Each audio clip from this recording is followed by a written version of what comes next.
Hey there, welcome back to my channel. Today I wanted to come on and do something that I've been doing on my blog for quite some time, and it's kind of new here still on BookTube, and that's showcasing next month's historical fiction releases that I think you're going to want to know about. So let's dive in.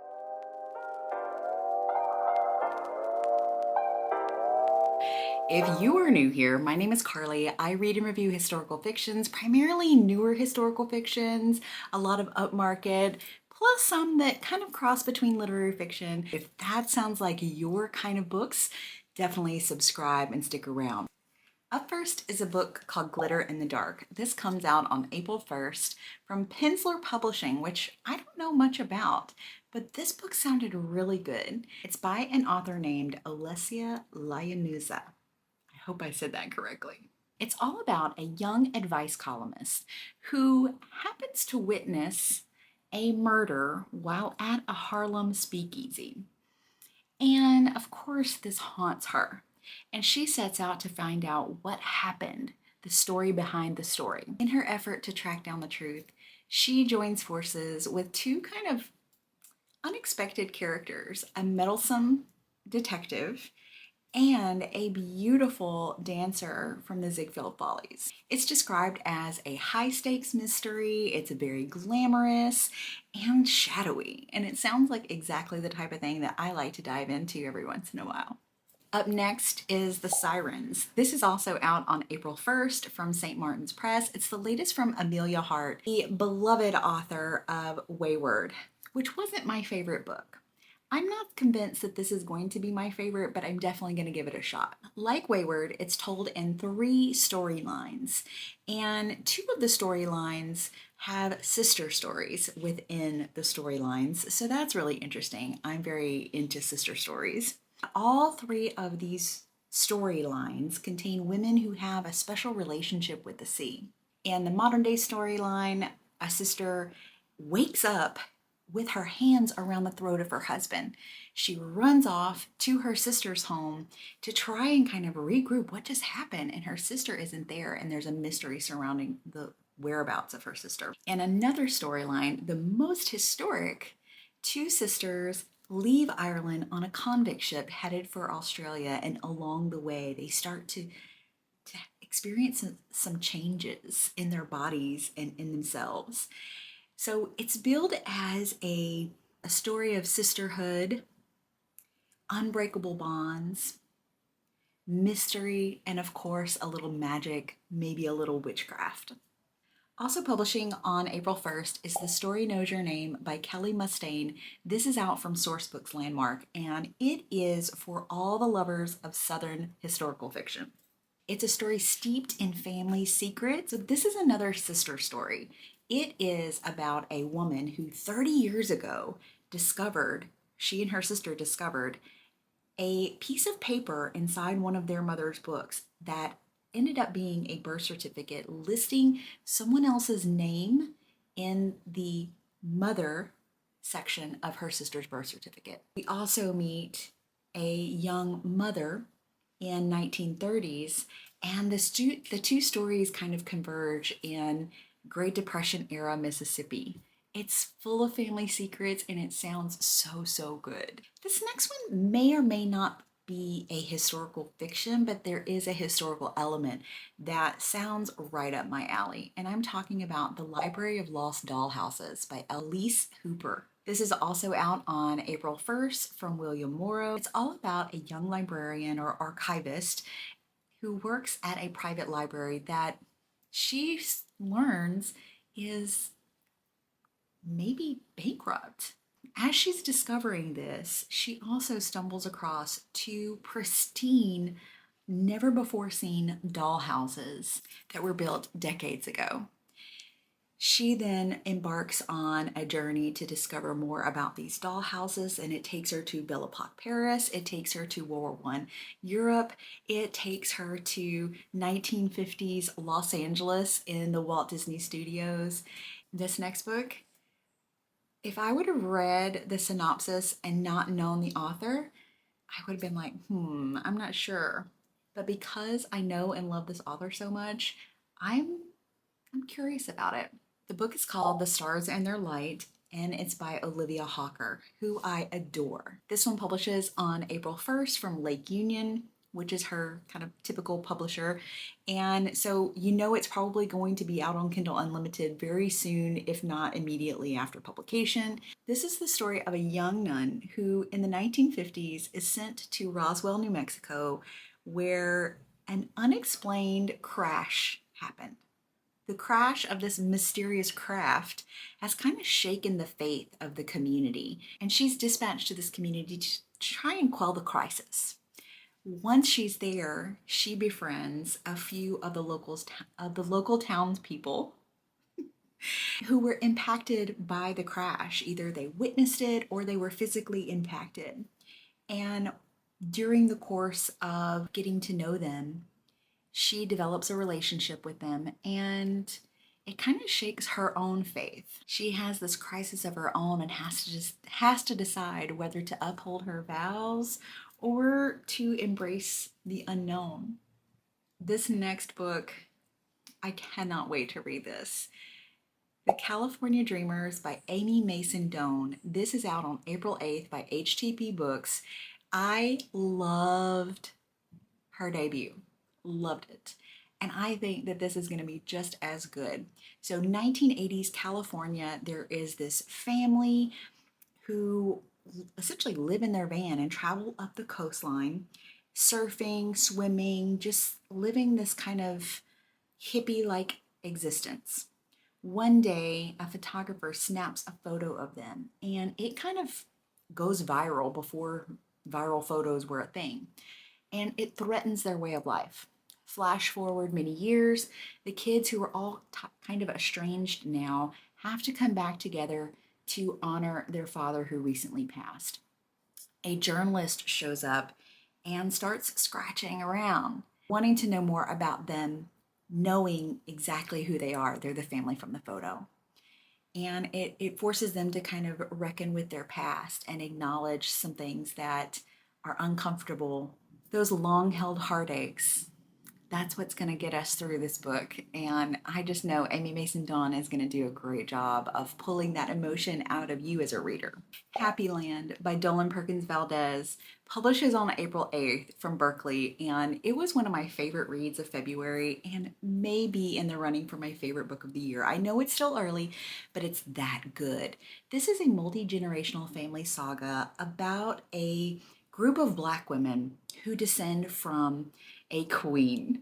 And it's just so good. It's based on a true story of a group of formerly enslaved people who cross the South Carolina, North Carolina border, go up into the Appalachian Mountains, and establish a new community. They model that community after communities that they either remember or have heard about in Africa. They designate a king and a queen, and that queen later becomes a landowner of the land that they are working immediately after their enslavement. Years later, decades later, we meet her descendants.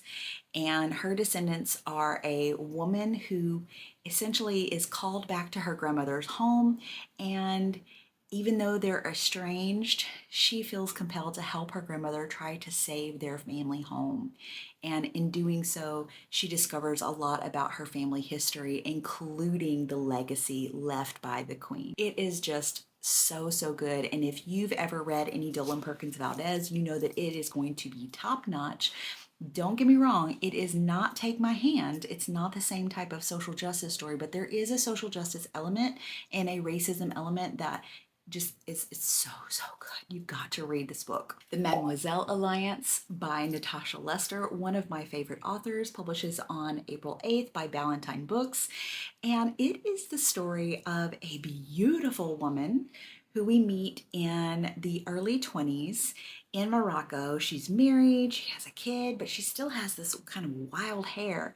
She races cars. She's just about the town. Flash forward to Paris in the 1930s.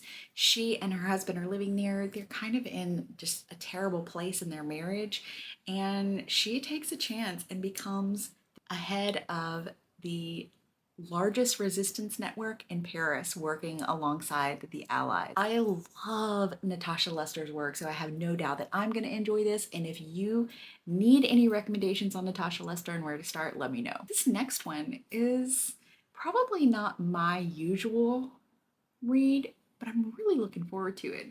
It's called Who Will Remember by C.S. Harris. This publishes on April 15th from Berkeley, so it's the summer of 1816. London is not very summery. They had this terribly bleak winter that destroyed a lot of crops. In addition to that, they're still experiencing a lot of economic hardship as a result of the end of the Napoleonic Wars. And all of a sudden, there is a series of murders, starting one with a nobleman who's really kind of murdered in this awful way.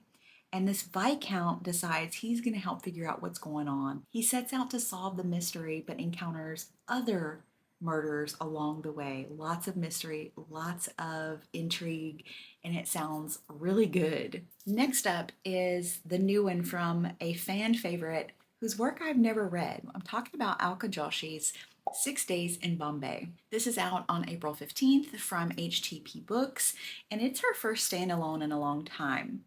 And it's all about a young nurse who is taking care of this really charismatic artist after a pregnancy loss. She suddenly dies and leaves this nurse several of her paintings and kind of some mysterious hints that this nurse uses to kind of set off to solve the mystery of what happened and to learn more about this mysterious, intriguing artist. It takes this nurse on a journey of a lifetime through Europe. It's billed as a self-discovery story, and it sounds really, really rich with a lot of detail. And I just think that it's going to be the perfect way for me to segue into Alka Joshi's work. The Eights by Joanna Miller publishes on April 15th from Penguin Putnam, and it is a 1920s story about the 4 first ever female students admitted to Oxford. So we're in Oxford post World War One. These women are from all different walks of life, but they band together and create this really forceful bond that helps them achieve the impossible, if you will, in this highly misogynistic and just plain old adversarial settings. The Book Club for Troublesome Women by Marie Bostwick publishes on April 22nd by Harper Muse, and it is one of the books that I'm looking forward to the most. So this is set in the 1960s in suburban America, and a suburban housewife meets this newcomer to town and is so intrigued by her that she creates this book club so that she can spend a little bit more time with this newcomer as well as some of her neighbors. They get to talking about the feminine mystique, which, if you're not familiar with that book, it's a pretty controversial book published in the 1960s. As a result of their conversation, they start to kind of question, is this the life that I really want? This book takes place over the course of one very tumultuous year in American history, and it's all about that kind of self-discovery and that questioning mentality of, is this what I want as a woman? The Pretender by Joe Harkin publishes on April 22nd by Knopf, one of my favorite publishers. And this book is all about Lambert Simnel. Lambert Simnel was not raised as Lambert Simnel. He was raised as some small town villager. Come to find out, he's actually a claimant to the English throne. So in the late 15th century, he learns that he is actually the son of a deceased duke. He's then sent away to Oxford and other institutes of higher learning and to learn the court ways. He allies himself with an fairly unusual young woman, kind of in a predicament of her own. The two of them change the course of English history. The Keeper of Lost Art by Laura Morelli also publishes on April 22nd by William Morrow. This is a World War II story about a young woman who is sent by her family to live with extended family at a Tuscan villa to escape Allied bombings that are happening in northern Italy. Once she's there, she meets and befriends a young orphaned boy who is being housed at this Tuscan villa where a bunch of art from the Uffizi Gallery in Florence is also being kept safe.